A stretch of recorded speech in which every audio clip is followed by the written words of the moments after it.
Everyone, आज का जो मेरा टॉपिक है वो न्यूट्रिशन पे है कि कैसे प्लांट्स में क्या क्या न्यूट्रिशन कैसे न्यूट्रिशन होता है, यूनिसेलुलर ऑर्गेनिज्म में कैसे होता है, एनिमल्स में क्या कैसे कैसे होता है।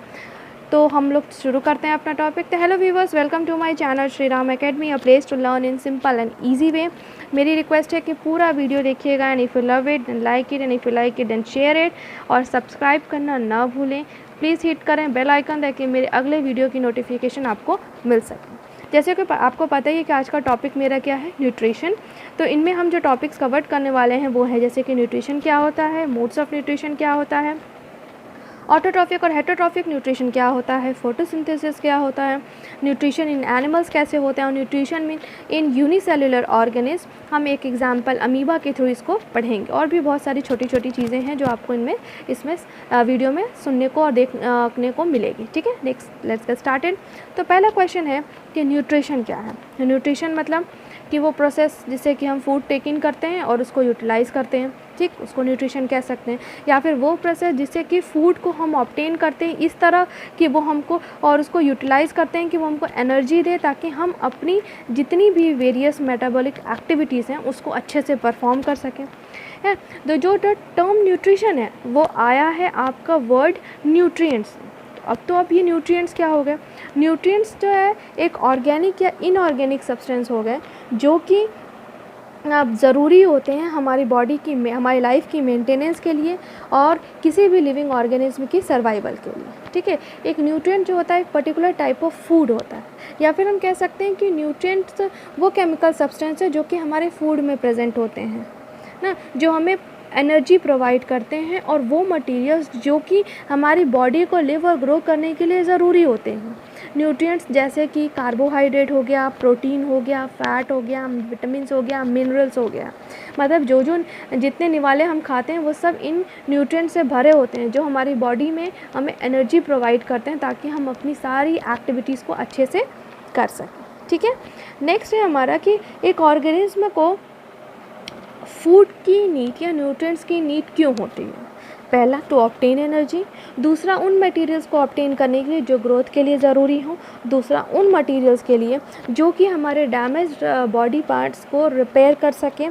ठीक है, और फिर लास्ट में कि हमारे जितने भी लाइफ प्रोसेसेस हैं उनको सक्सेसफुली कैरी आउट करने के लिए।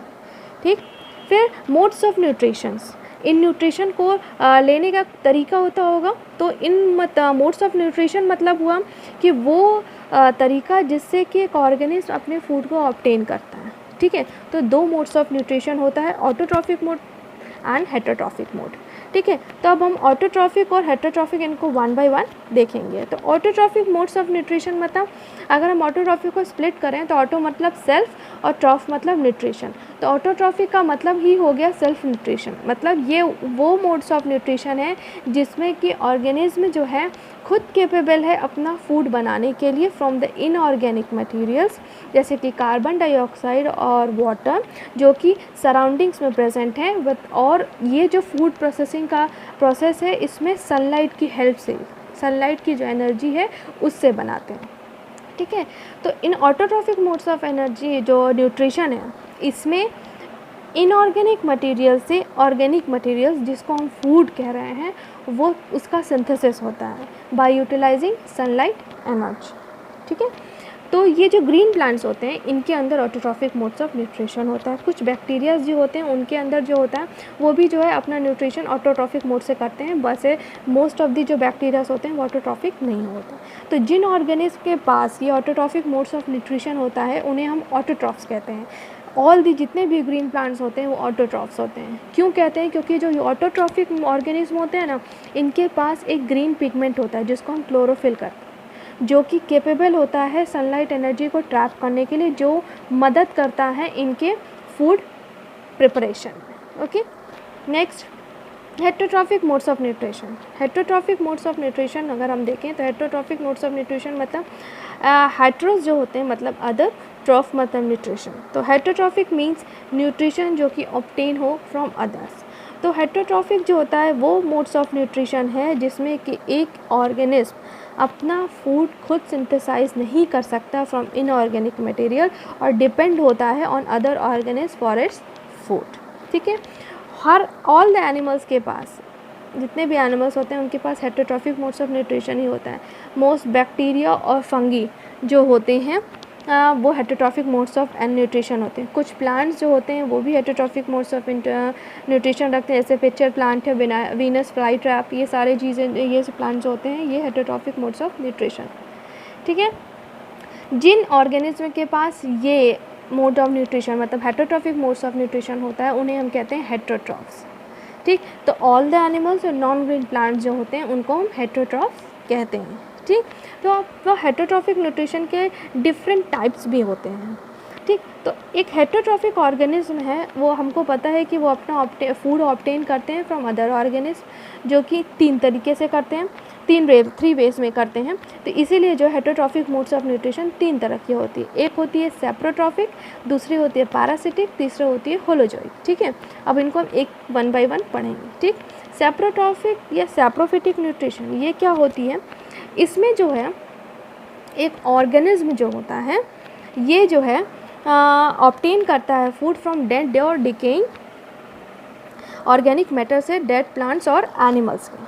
ठीक है, जैसे कि सेप्रो का मतलब ही रॉटन होता है। द ऑर्गेनिज्म जिनके पास सेप्रोफिटिक मोड्स ऑफ न्यूट्रिशन होता है उनको हम कहते हैं सेप्रोफाइट्स। तो आपको पता है कि सेप्रोफाइट्स जो है अपने न्यूट्रिशन कैसे लेते हैं, डेड और डिकेइंग मैटर से। तो सेप्रोफिटिक जो प्लांट्स होते हैं वो क्या करते हैं, पहले रिलीज़ करते हैं डाइजेस्टिव जूसेस जो कि इन डेड और डिकेइंग मैटर पे एक्ट करते हैं। फिर ये जूस जो होते हैं वो कन्वर्ट हो जाते हैं डिकेइंग मैटर में। डिकेइंग जो जूस है कन्वर्ट कर देते हैं इस डिकेइंग मैटर को इनटू सिंपल शुगर्स में, जो कि इजी होते हैं एब्जॉर्ब करने के लिए, और फिर ये सेप्रोफाइट्स जो होते हैं इनको एब्जॉर्ब कर लेते हैं।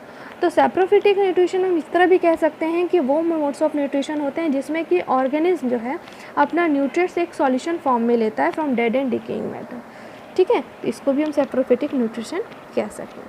नेक्स्ट है हमारा पैरासिटिक न्यूट्रिशन। तो जो पैरासिटिक न्यूट्रिशन होता है, इस न्यूट्रिशन में क्या होता है कि एक ऑर्गेनिज्म अपना डिराइव करता है food from the body of another living organism जिसको हम होस्ट कहते हैं विदाउट किलिंग इट। ठीक, तो जो ऑर्गेनिज्म अपना फूड ऑब्टेन कर रहा है उसे कहते हैं पैरासाइट, और जिसकी बॉडी से फूड ऑब्टेन किया जा रहा है उसे कहते हैं होस्ट। ठीक है, तो parasitic modes of nutrition is observed in several fungi, bacteria, few plants में जैसे कस्केटा, मार्बल, और कुछ एनिमल जैसे प्लाज्मोडियम और राउंड। तो ये जो पैरासाइट्स होते हैं ना ये 2 तरह के होते हैं। ठीक है, तो पैरासिटिक रिलेशनशिप में जो है ओनली पैरासाइट्स बेनिफिट्स होते हैं, जो होस्ट प्लांट होते हैं वो डिप्राइव्ड हो जाते हैं ऑफ द न्यूट्रिएंट्स। ठीक, तो पैरासिटिक जो होते हैं वो 2 तरह के होते हैं, टोटल पैरासाइट्स और पार्शियल पैरासाइट्स। टोटल पैरासाइट्स मतलब होता है कि वो जो कि एंटायरली अपने होस्ट प्लांट्स पे डिपेंड होते हैं टू डिराइव न्यूट्रिशन। ठीक है, जैसे कि हम डॉडर अमार्बल प्लांट जो है उसको देख लें, वो टोटल पैरासाइट होता है क्योंकि उसके पास ना क्लोरोफिल होता है, वो टोटली डिपेंड होता है दूसरे प्लांट्स पे जिसके ऊपर वो रह रहा है, मतलब अपने होस्ट पर, उसी से वो न्यूट्रिएंट्स को एब्जॉर्ब करता है, टेक इन करता है, अपना जो जितना भी न्यूट्रिएंट्स होता है उससे ही लेता है। ठीक है, फिर आता है आपका पार्शियल पैरासाइट। तो ये जो पार्शियल पैरासाइट्स होते हैं ये जो होते हैं क्या होते हैं कि ये कैपेबल होते हैं अपना फूड बनाने के लिए, लेकिन ये डिराइव करते हैं वाटर, मिनरल्स और कुछ न्यूट्रिएंट्स फ्रॉम द होस्ट, उन्हें हम कहते हैं पार्शियल पैरासाइट्स। ठीक है, जैसे कि मिस्टर टोइन एक पार्शियल पैरासाइट है जिसके पास ग्रीन लीफ से वो कैपेबल है अपना फूड फोटोसिंथेसिस के थ्रू बनाने में। ठीक है, लेकिन ये अपने होस्ट से वाटर और मिनरल्स को डिराइव करते हैं। ठीक है, नेक्स्ट है हमारा होलोजोइक न्यूट्रिशन। तो जो होलोजोइक न्यूट्रिशन होता है, तो होलोजोइक मतलब क्या होता है, वो न्यूट्रिशन जिसमें कि ऑर्गेनिज्म जो है एक कॉम्प्लेक्स टेक करता है complex organic food material into its body by the process of ingestion. ठीक है, मतलब कि ऑर्गेनिज्म कॉम्प्लेक्स फूड को लेता है, फिर वो धीरे वो फिर आगे ब्रेक डाउन हो जाती है इन स्मॉल पार्टिकल्स, फिर उसके बाद वो उसके अंदर से जो न्यूट्रिएंट्स होते हैं उनको एब्जॉर्ब कर लिया जाता है। ठीक है, बॉडी सेल्स में वो ऑर्गेनिज्म की एब्जॉर्ब हो जाती है, मतलब एक स्टेप वाइज प्रोसेस होता है। ठीक, नेक्स्ट है हमारा एक तरह का न्यूट्रिशन होता है म्यूचुअलिस्टिक न्यूट्रिशन। म्यूचुअलिस्टिक न्यूट्रिशन जिसको हम बोलते हैं सिम्बायोसिस। ठीक है, जिसमें एक इंटरडिपेंडेंट न्यूट्रिशन होता है, जिसमें कि दोनों जो ऑर्गेनिज्म हैं वो डिपेंडेंट होते हैं mutually on the others. Example अगर हम लें तो लाइकन्स का मोस्ट कॉमन म्यूचुअलिस्टिक न्यूट्रिशन का जो है एग्जाम्पल है लाइकन। इसमें क्या होता है, फंगस और एल्गी के बीच में म्यूचुअलिस्टिक न्यूट्रिशन होता है। इसमें जो एल्गी होता है वो फंगस को न्यूट्रिएंट्स और फूड देता है, और जो फंगस होता है वो वाटर और मिनरल्स जो होते हैं वो एल्गी को प्रोवाइड करता है। ठीक है, फिर इसके बाद दूसरा एग्जांपल देख लेते हैं, राइजोबियम बैक्टीरियम। आपने पढ़ा होगा कि वो root nodules of certain leguminous plants में पाए जाते हैं, जो कन्वर्ट करते हैं atmospheric nitrogen into a usable form plants के लिए, और प्लांट इन रिटर्न उनको फूड और शेल्टर देता है। ठीक है, तो ये एग्जाम्पल हो गया आपके म्यूचुअलिस्टिक न्यूट्रिशन का। फिर आता है हमारा फोटोसिंथेसिस। तो फोटोसिंथेसिस क्या है? फोटोसिंथेसिस ग्रीन प्लांट्स में होता है जो कि ऑटोट्रॉफिक होते हैं। इनका एक modes of food making process होता है, ठीक है, जिसमें जो है वो अपना फूड खुद बनाते हैं। ठीक, तो फोटो मतलब लाइट और सिंथेसिस मतलब टू बिल्ड, मतलब कि फोटोसिंथेसिस में बिल्डअप बाय लाइट। तो प्लांट जो होता है वो सनलाइट की एनर्जी को यूज़ करके जब अपना फूड प्रिपेयर करते हैं from inorganic material, carbon dioxide and water in the presence of chlorophyll, उसे हम कह सकते हैं फोटोसिंथेसिस। अब क्लोरोफिल जो होते हैं वो ग्रीन कलर प्रेजेंट होते हैं लीव्स में, जहाँ पे ग्रीन कलर बॉडीज़ होती हैं जिसको कहते हैं हम क्लोरोप्लास्ट, जो कि प्लांट सेल में प्रेजेंट होते हैं। ठीक है, जो लीव्स होती हैं प्लांट की वो ग्रीन क्यों होती हैं? Because they contain tiny green coloured organelles chloroplast, जो कि क्लोरोफिल कंटेन करते हैं। तो जो क्लोरोफिल होता है वो प्लांट को ग्रीन कलर देता है, क्योंकि वो रिफ्लेक्ट करता है ग्रीन कलर और रेड और ब्लू लाइट को एब्जॉर्ब कर लेता है। ठीक है, इसलिए हमको ग्रीन ग्रीन दिखती हैं लीव्स। ठीक, तो हम ये कह सकते हैं कि द प्रोसेस जिससे कि ग्रीन प्लांट्स अपना फूड मेक करते हैं, फूड बनता क्या है? ग्लूकोज, जो from carbon dioxide and water by using sunlight energy in the presence of chlorophyll, उसे कहते हैं फोटोसिंथेसिस। ठीक है, तो अगर हम फोटोसिंथेसिस का ओवरऑल रिएक्शन देखें तो वो है कि कार्बन डाइऑक्साइड और वाटर, जो कि यहाँ पे क्या हो गए, इनऑर्गेनिक मटेरियल, जिन्होंने सनलाइट एनर्जी और क्लोरोफिल की मदद से एक ऑर्गेनिक मटेरियल को सिंथेसिस किया, जो कि है ग्लूकोज, जो कि हमारा फूड है, और ऑक्सीजन रिलीज़ हो जाती है एटमॉस्फेयर में, जो कि और जो लिविंग ऑर्गेनिज्म होते हैं उनके लिए नेसेसरी होती है for their next life process respiration. ठीक है, तो नेक्स्ट है हमारा, ये देखिए ये पूरा प्रोसेस है कि what are the events of the photosynthesis. ठीक, take a look over it. Okay, next ये भी एक मैंने पिक डाली है कि कैसे लीव्स में फूड का प्रोडक्शन होता है। ठीक, अब है जो हमारा फोटोसिंथेसिस है वो इन 3 स्टेप्स में टेक्स प्लेस करता है। पहला क्या होता है कि क्लोरोफिल जो होता है लीव्स में, जो क्लोरोफिल है वो ट्रैप करता है सनलाइट एनर्जी को, एब्जॉर्ब करता है। फिर दूसरे प्रोसेस में ये जो सनलाइट एनर्जी है वो केमिकल एनर्जी में कन्वर्ट हो जाती है, और वाटर जो होता है वो स्प्लिट हो जाता है in hydrogen and oxygen by light energy. फिर जो है रिडक्शन होता है कार्बन डाइऑक्साइड का बाय हाइड्रोजन, और वो फॉर्म करता है कार्बोहाइड्रेट, जो कि हमारा ग्लूकोज है। ठीक है, वो केमिकल एनर्जी, जो कि लाइट एनर्जी केमिकल एनर्जी में जो चेंज हो गई है उसको यूटिलाइज़ करके वो रिडक्शन होता है। ठीक है, तो कौन कौन सी कंडीशंस हमारे फोटोसिंथेसिस के लिए नेसेसरी हैं? वो है sunlight, chlorophyll, carbon dioxide and water. तो हमारे जो हमको पता ही है कि जो रॉ मटेरियल्स हमारे फोटोसिंथेसिस के क्या हो गए, carbon dioxide and waters, and these are the necessary conditions for photosynthesis. ठीक, अब ये आता है कि हमको ये पता है कि कार्बन डाइऑक्साइड लेता है प्लांट, लेकिन कहाँ से लेता है? तो जो प्लांट्स होते हैं उनके पास, उनके जो लीव्स होते हैं ना, उसमें बहुत सारे large number of tiny pores होते हैं, जिनको हम स्टोमेटा कहते हैं, जो कि लीव्स के, प्लांट्स के लीव्स के सरफेस पे होते हैं। तो जब स्टोमेटा होता है, ये देखिए ये वाला जो नीचे वाला सी वाला स्टोमेटा वाला है, ये पूरा स्ट्रक्चर है स्टोमेटा का। बीच वाला जो होते हैं ये स्टोमेटल ओपनिंग है, और बीच साइड में आप देख रहे होंगे ये किडनी शेप जो स्ट्रक्चर है वो कहते हैं उसे हम गार्ड सेल्स। ये जो होते हैं ये रेगुलेट करते हैं स्टोमेटा की ओपनिंग और क्लोजिंग को। इसी स्टोमेटा ओपनिंग से कार्बन डाइऑक्साइड एंटर भी करता है, और ऑक्सीजन जो बनता है वो बाहर भी जाता है, और ट्रांसपिरेशन का भी जो प्रोसेस है यहाँ से रेगुलेट होता है। ठीक है, नेक्स्ट है हमारा ठीक, समझ में आया। नेक्स्ट है हमारा कि जो फोटोसिंथेसिस के लिए वाटर आता है वो कहाँ से प्लांट्स ऑब्जर्व करते हैं। तो जो प्लांट जो रिक्वायर्ड करते हैं वाटर फॉर फोटोसिंथेसिस वो कहाँ से एब्जॉर्ब करते हैं, रूट्स से। ठीक है, roots of the plants from the soil through the process of osmosis. ठीक है, तो जो वाटर एब्जॉर्ब करते हैं रूट्स, प्लांट्स के रूट्स, वो ट्रांसपोर्ट होता है अपवर्ड, वो ऊपर की तरफ ट्रांसपोर्ट होता है through xylem vessels to the leaves. ठीक है, तो आपके जो जाइलम क्या होता है, एक तरह का टिश्यू होता है, प्लांट टिश्यू होता है जो कि वेसल की तरह होता है। वेसल मतलब एक मीडियम हो गया आपका ट्रांसपोर्ट करने का। ठीक है, water through each and every parts of the plant. ठीक, फिर जो प्लांट्स जो होते हैं उनको और भी दूसरे रॉ मटेरियल्स की नीड होती है, जैसे नाइट्रोजन हो गया, फॉस्फोरस हो गया, आयरन हो गया, मैग्नीशियम हो गया, फॉर बिल्डिंग देयर बॉडी। तो ये जो प्लांट्स होते हैं ये सब ये जो है सॉइल से एब्जॉर्ब कर लेते हैं। नाइट्रोजन जो होता है बहुत ही एसेंशियल एलिमेंट होता है यूज बाय द प्लांट, क्योंकि अदर देन कार्बोहाइड्रेट प्लांट्स जो होते हैं प्रोटीन्स को भी बनाते हैं, जो इसमें क्या नाइट्रोजन जो होता है बहुत ही इम्पॉर्टेंट कंस्टिट्यूएंट होता है। ठीक है, फोटोसिंथेसिस जो होता है लीव्स के अलावा भी प्लांट्स के अदर ग्रीन प्लांट जैसे ग्रीन स्टेम और ग्रीन ब्रांचेस में होते हैं। ग्लूकोज जो कि एक सिंपल कार्बोहाइड्रेट होता है, वो सिंपलेस्ट फूड होता है जो कि प्लांट सिंथेसिस करता है। तो जब ये पूरे प्लांट्स जो होते हैं प्लांट्स में जो है जब ये पहुंच जाता है फूड फ्रॉम एवरी पार्ट, तो जो बचता है उनको वो स्टोर कर लेते हैं in the form of complex carbohydrates, जिसको हम कहते हैं स्टार्च।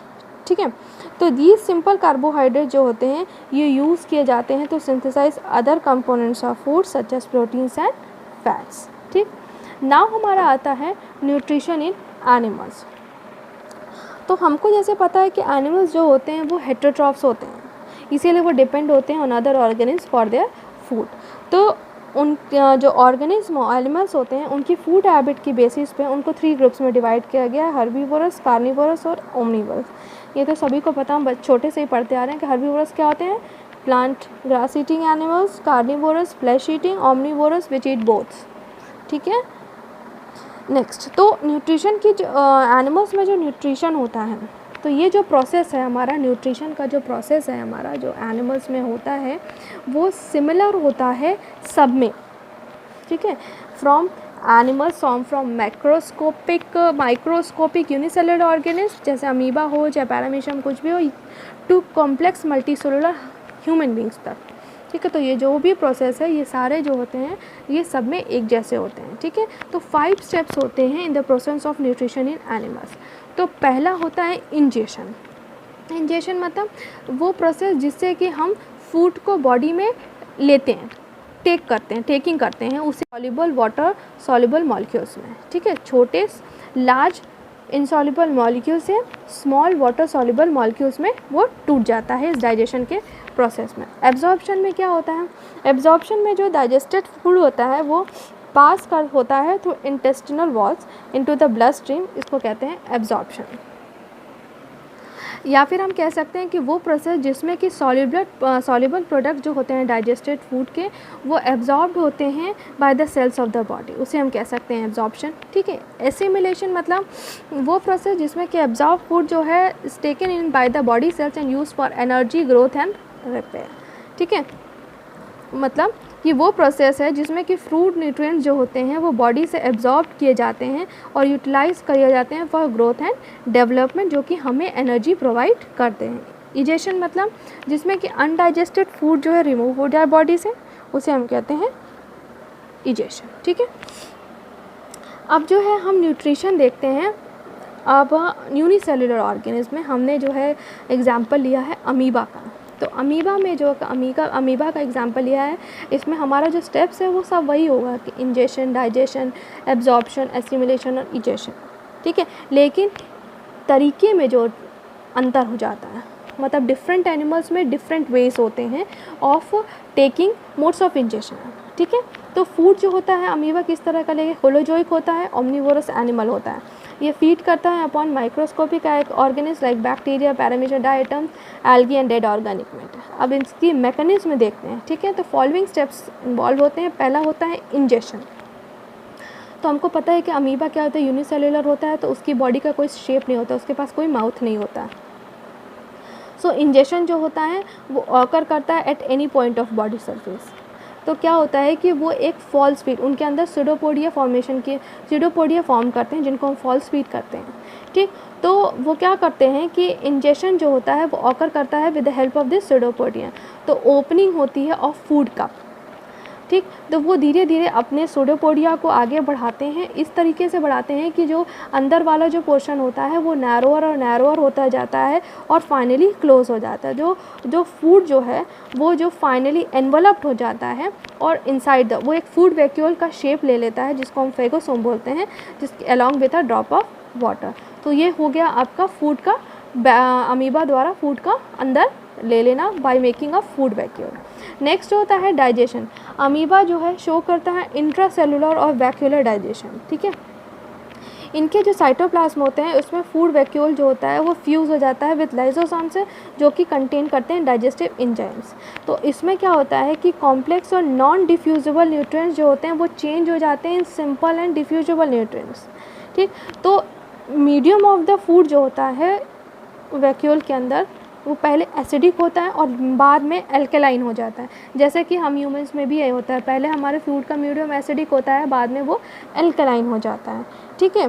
फिर इसके बाद प्रोसेस आता है एब्जॉर्प्शन और एसिमिलेशन का। तो एब्जॉर्प्शन में जो डिफ्यूजिबल न्यूट्रिएंट्स होते हैं वो वैक्यूलर मेम्ब्रेन से पास करते हैं इनटू द साइटोप्लाज्म डिफ्यूजन के प्रोसेस से, और फिर वो डिस्ट्रीब्यूट हो जाते हैं to all the body parts by streaming movements of cytoplasm. Cytoplasm की स्ट्रीमिंग मूवमेंट्स के थ्रू जो है ये सारी जो न्यूट्रिएंट्स हैं वो पास हो जाते हैं, डिस्ट्रीब्यूट कर दिए जाते हैं, जिसको प्रोसेस को हम कहते हैं साइक्लोसिस।